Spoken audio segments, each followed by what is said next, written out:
In this video, I'm going to explain how to train for pure muscle growth, and I'm going to lay out 5 crucial bodybuilding principles that must be followed to maximize your muscular development. This video isn't about how to get stronger, it isn't about how to get both bigger and stronger. This video is about maximizing pure muscle gain. Chapter 1. Tension is king.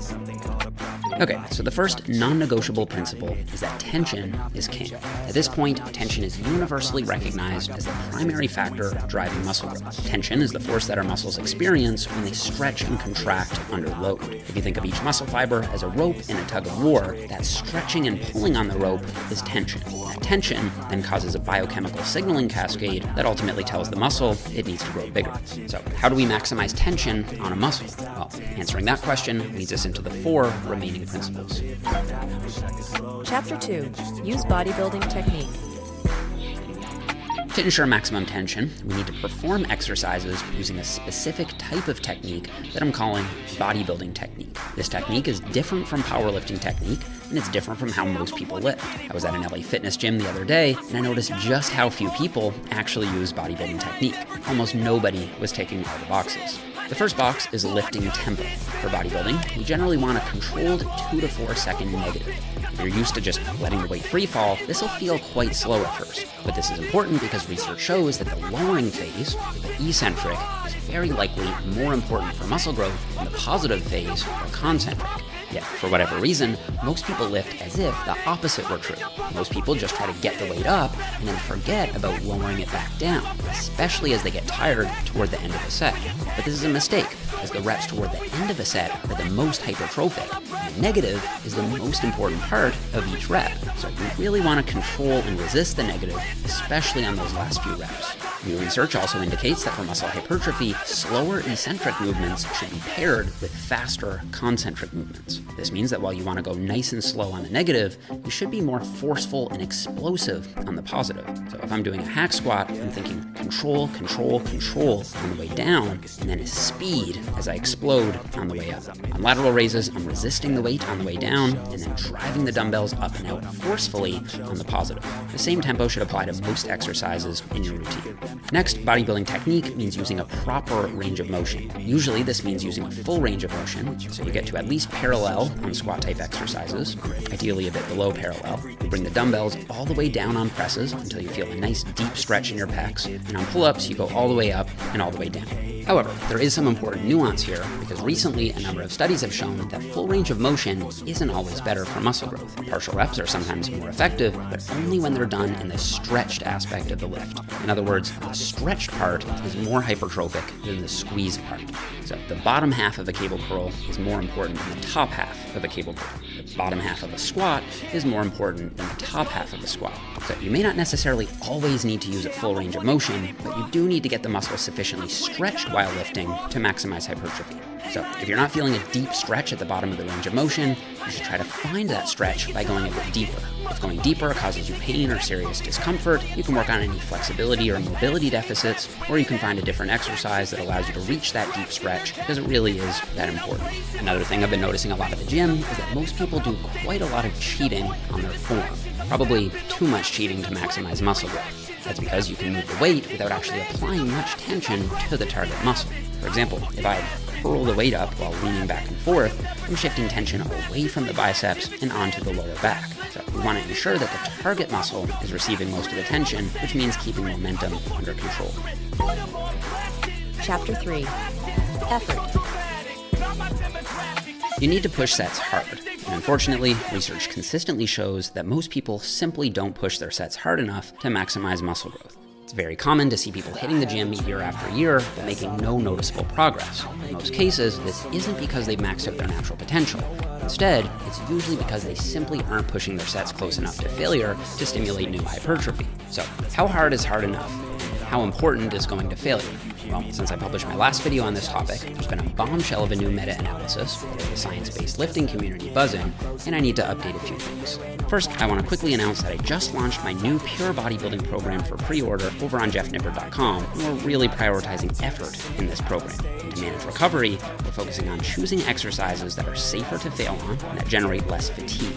This makes the workouts very fun because you can push the sets hard without feeling absolutely crushed by the end of the session. information. For example, here's a sneak peek at week 1, day 1 of the full body version of the program. We start with 3 sets of cross-body lat pull-arounds, which offer an insane stretch on the lats. Then we do low incline Smith machine press for the pecs, which is less demanding than a free weight barbell press. Then it's on to machine hip adductions to get the legs nice and warmed up for leg press. Again, another low impact exercise that we can push harder without generating tons of fatigue.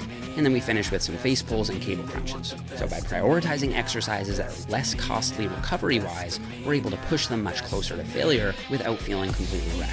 Anyway, you can pre-order the full 10-week plan at 30% off for the pre-sale, and I'll put a link to that in the description box down below. So this is a new meta-analysis which found that as you get closer and closer to failure, the more muscle growth you tend to see. And this is their bombshell figure that you've probably seen floating around online.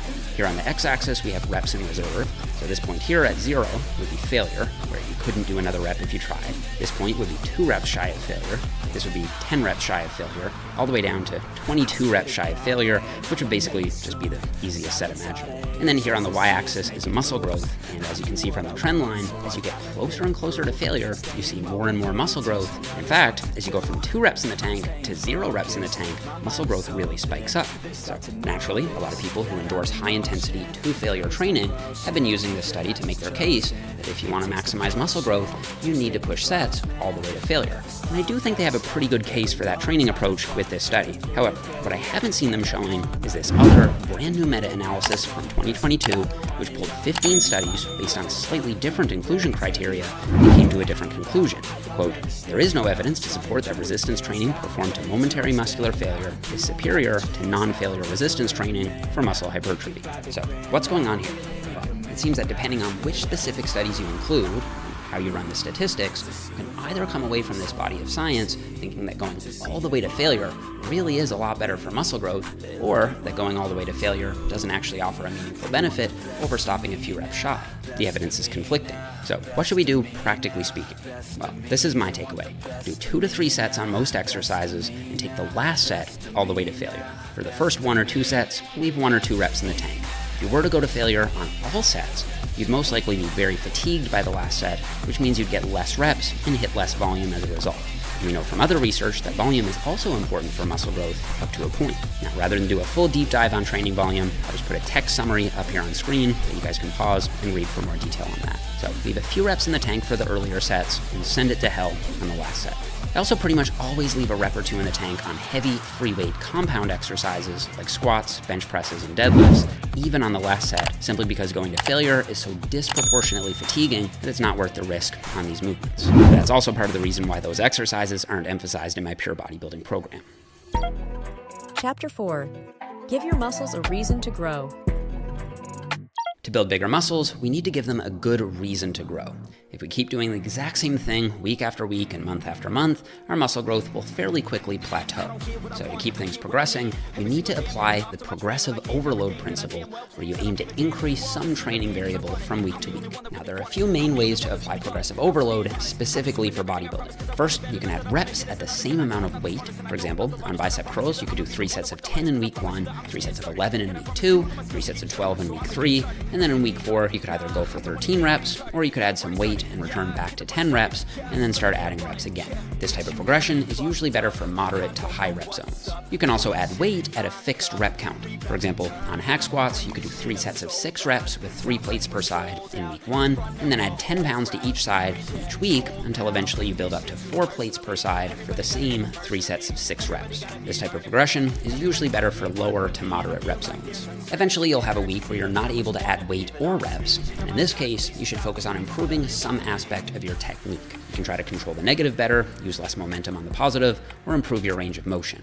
I still count this as progressive overload because it increases tension on the target muscle. As a final option, you can try to improve your mind-muscle connection by really focusing on feeling the target muscle working better. Research has shown that the mind-muscle connection can increase hypertrophy in some cases, and while it may not be as effective as adding weight or reps or improving technique, it's still worth keeping in mind, especially on isolation exercises where traditional overloading becomes impractical at a certain point of strength development. Chapter 5. Choose high-tension exercises. Because tension is king, we need to make sure that we're choosing exercises that place high levels of tension on the target muscles. And this is where I may lose some of you, so I want to reiterate that this advice is directed at pure hypertrophy training, not strength training or hybrid training. And so, while it is true that you can build a great physique by only using barbell exercises like the squat, bench press, and deadlift, especially if you throw in a pull-up and a free weight row, this approach is probably too basic to maximize muscle growth. That's for two reasons. For one, there will be smaller muscles that go understimulated if this is literally all you do. Muscles like the biceps, side delts, hamstrings, and calves won't be getting enough love. And secondly, some of these exercises don't have the best stimulus to fatigue ratio.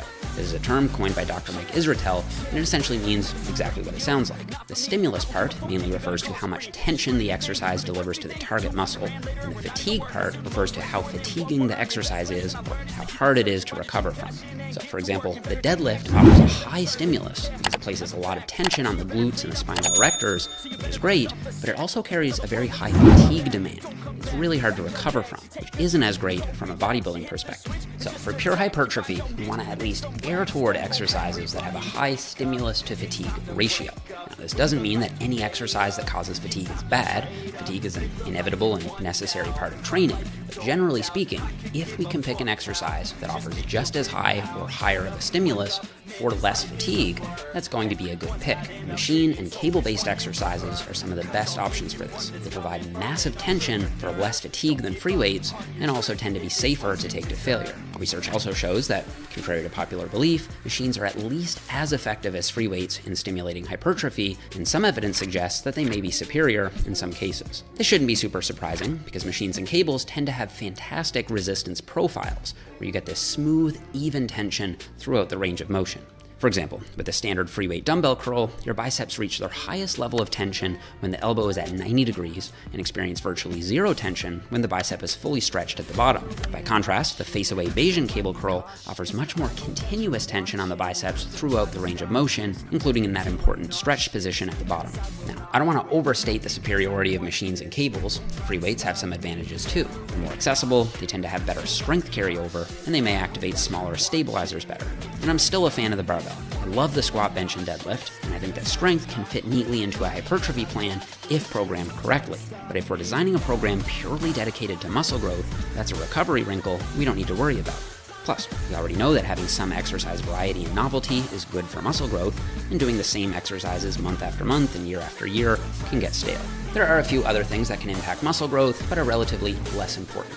Your training split is essentially just a way of organizing your workouts throughout the week, and as long as it fits your schedule, allows you to push your sets hard, do enough volume, and recover between workouts, it'll work just fine. Full body routines, upper-lower splits, push-pull leg splits, and even modified body part splits are all effective options. Also, rest periods seem to matter somewhat for muscle growth. Resting at least 1 minute between sets is generally better than resting for less than 1 minute, so be careful not to rush through your workout, as it can limit your recovery between sets. And then there are specialized hypertrophy techniques like long-length partials, myo reps, and drop sets, which can all be helpful for driving continued progress beyond the beginner stage. Now, I'm going to cover at least 5 or 6 of these techniques in an upcoming mini-series, so make sure you're subscribed and have a look out for that within the next month. And again, if you're looking for a program to kickstart some new growth, I'd recommend checking out my pure bodybuilding program over on jeffnipper.com. If you pre-order, you'll not only get 30% off, you'll also get the Hypertrophy Handbook sent to you right away, which covers everything you need to know about training for muscle growth, and you'll get the Pure Bodybuilding Nutrition Booklet right away, so you can get your diet on track as well. You'll also get all 3 versions of the Pure Bodybuilding program when you pre-order, so you'll get the push-pull legs, full body, and upper-lower versions of the program.